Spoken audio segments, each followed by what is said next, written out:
ओम नमो भगवते वासुदेवाय। जय श्री कृष्ण। प्रिय भक्तगणों, आइए सुनते हैं श्रीमद् भागवत महापुराण की कथा। प्रिय भक्तगणों, आज की कथा में हम श्रवण करेंगे भक्ति के कष्ट की निवृत्ति। नारद जी कहते हैं, अब मैं भक्ति, ज्ञान और वैराग्य को स्थापित करने के लिए प्रयत्न पूर्वक श्री सुखदेव जी के कहे हुए भागवत शास्त्र की कथा द्वारा उज्ज्वल ज्ञान यज्ञ करूँगा। यह यज्ञ मुझे कहाँ करना चाहिए? आप इसके लिए कोई स्थान बता दीजिए। आप लोग वेद के पारगामी हैं, इसलिए मुझे इस सुख शास्त्र की महिमा सुनाइए। यह भी बताइए कि श्रीमद् भागवत की कथा कितने दिनों में सुनानी चाहिए और उसके सुनने की विधि क्या है? सनक आदि बोले, नारद जी, आप बड़े विनीत और विवेकी हैं, सुनिए, हम आपको ये सब बातें बताते हैं। हरिद्वार के पास आनंद नाम का एक घाट है, वहाँ अनेकों ऋषि रहते हैं तथा देवता और सिद्ध लोग भी उसका सेवन करते रहते हैं। भांति भांति के वृक्ष और लताओं के कारण वह बड़ा सघन है और वहाँ बड़ी कोमल नवील बालू बिछी हुई है। वह घाट बड़ा ही सुरम्य और एकांत प्रदेश में है। वहाँ हर समय सुनहले कमलों की सुगंध आया करती है। उसके आसपास रहने वाले सिंह, हाथी आदि परस्पर विरोधी जीवों के चित्त में भी भेदभाव नहीं है। वहाँ आप बिना किसी विशेष प्रयत्न के ही ज्ञान यज्ञ आरंभ कर दीजिए। उस स्थान पर कथा में अपूर्व रस का उदय होगा। भक्ति भी अपनी आँखों के ही सामने निर्बल और जराजीर्ण अवस्था में पड़े हुए ज्ञान और वैराग्य को साथ लेकर वहाँ आ जाएगी, क्योंकि जहाँ भी श्रीमद् भागवत की कथा होती है वहाँ ये भक्ति आदि अपने आप पहुँच जाते हैं। वहाँ कानों में कथा के शब्द पढ़ने से ये तीनों तरुण हो जाएंगे। सूत जी कहते हैं, इस प्रकार कहकर नारद जी के साथ सनक आदि भी श्रीमद् भागवत कथामृत का पान करने के लिए वहाँ से तुरंत गंगा तट पर चले आए। जिस समय वे तट पर पहुँचे, भूलोक, देवलोक और ब्रह्मलोक सभी जगह इस कथा का हल्ला हो गया। जो भागवत कथा के रसिक विष्णु भक्त थे, वे सभी श्रीमद् भागवत कथामृत का पान करने के लिए सबसे आगे दौड़ दौड़ कर आने लगे। भृगु, वशिष्ठ, च्यवन, गौतम, मेधातिथि, देवल, देवराज, परशुराम, विश्वामित्र, साकल, मार्कंडेय, दत्तात्रेय, पिप्पलाद, योगेश्वर, व्यास और पराशर, छाया, सुख, जाजली और जनहु आदि सभी प्रधान मुनिगण अपने अपने पुत्र, शिष्य और स्त्रियों समेत बड़े प्रेम से वहाँ आए। इनके सिवा वेद, वेदांत, उपनिषद, मंत्र, तंत्र, 17 पुराण और 6 शास्त्र भी मूर्तिमान होकर वहाँ उपस्थित हुए।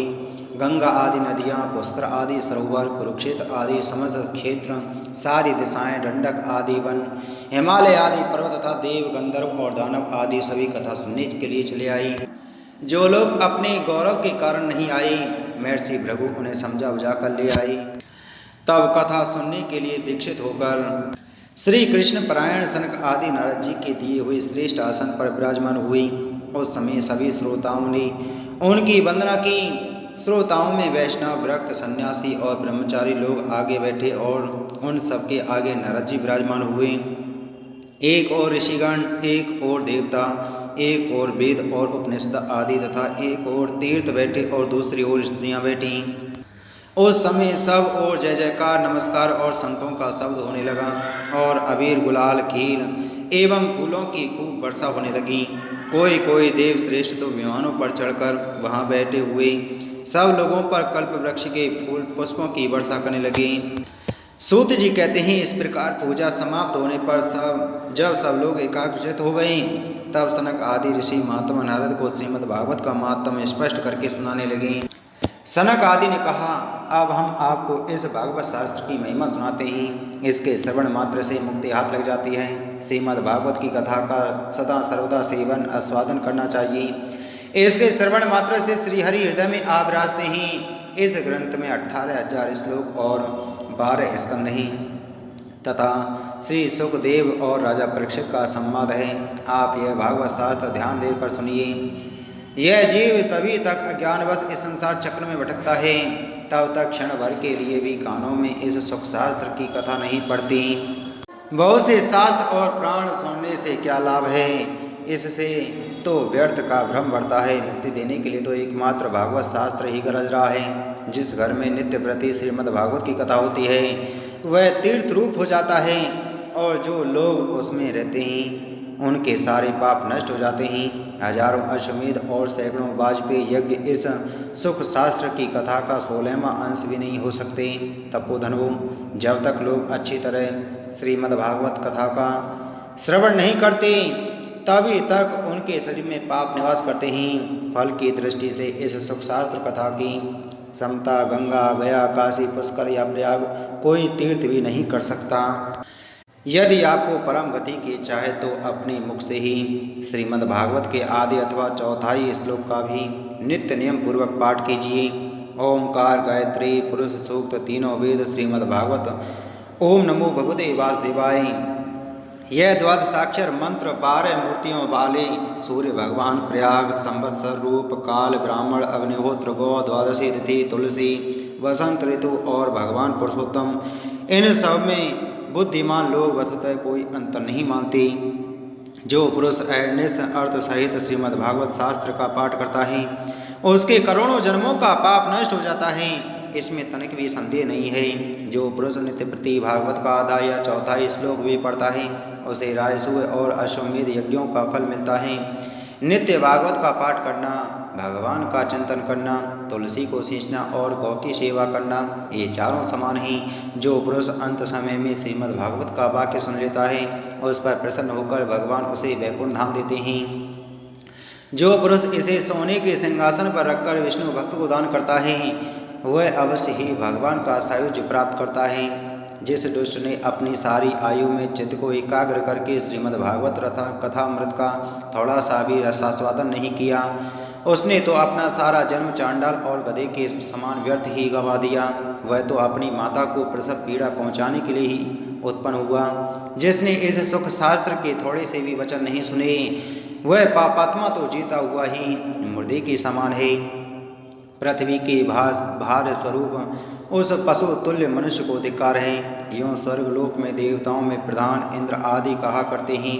संसार में श्रीमद् भागवत की कथा का मिलना अवश्य ही कठिन है। जब करोड़ों जन्मों का पुण्य उदय होता है तभी इसकी प्राप्ति होती है। नारद जी, आप बड़े ही बुद्धिमान और योगनिधि हैं। आप प्रयत्न पूर्वक कथा का श्रवण कीजिए। इसे सुनने के लिए दिनों का कोई नियम नहीं है, इसे तो सर्वदा ही सुनना अच्छा है। इसे सत्य भाषण और ब्रह्मचर्य पालन पूर्वक सर्वदा ही सुनना श्रेष्ठ माना गया है।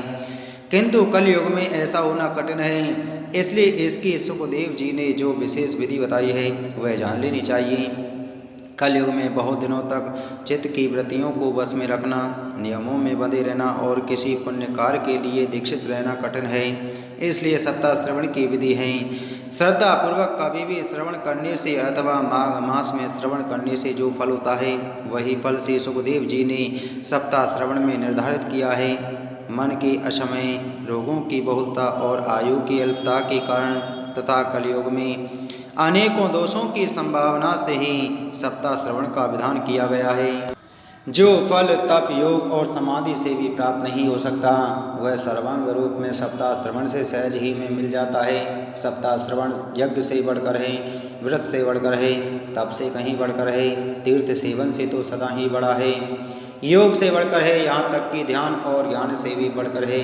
अजय इसकी विशेषता कहाँ तक वर्णन करें, यह तो सभी से बढ़ चढ़कर है। सौनक जी ने पूछा, सूत जी, यह तो आपने बड़े आश्चर्य की बात कही। अवश्य ही यह भागवत पुराण योग वेत्ता ब्रह्मा जी के भी आदि कारण श्री नारायण का निरूपण करता है, परंतु यह मोक्ष की प्राप्ति में ज्ञान आदि सभी साधनों का तिरस्कार करके इस युग में उनसे भी कैसे बढ़ गया।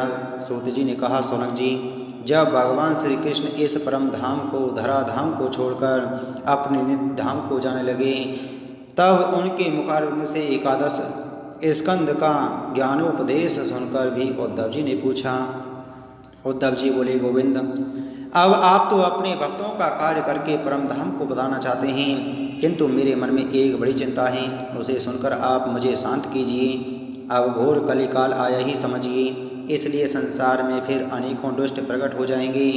उनके संसर्ग से जब अनेकों सत्पुरुष भी उग्र प्रकृति के हो जाएंगे तब उनके भार से दबकर यह गौरूपणी पृथ्वी किसकी शरण में जाएगी। कमल नयन मुझे तो आपको छोड़कर इसकी रक्षा करने वाला कोई दूसरा नहीं दिखाई देता, इसलिए वक्तवत्सल आप साधुओं पर कृपा करके यहाँ से मत जाइए। भगवान, आपने निराकार और जन्मात्र होकर ही भी भक्तों के लिए ही तो यह सगुण रूप धारण किया है, फिर भला आपका वियोग होने पर वे भक्तजन पृथ्वी पर कैसे रह सकेंगे। निर्गुण उपासना में तो बड़ा कष्ट है, इसलिए कुछ और विचार कीजिए।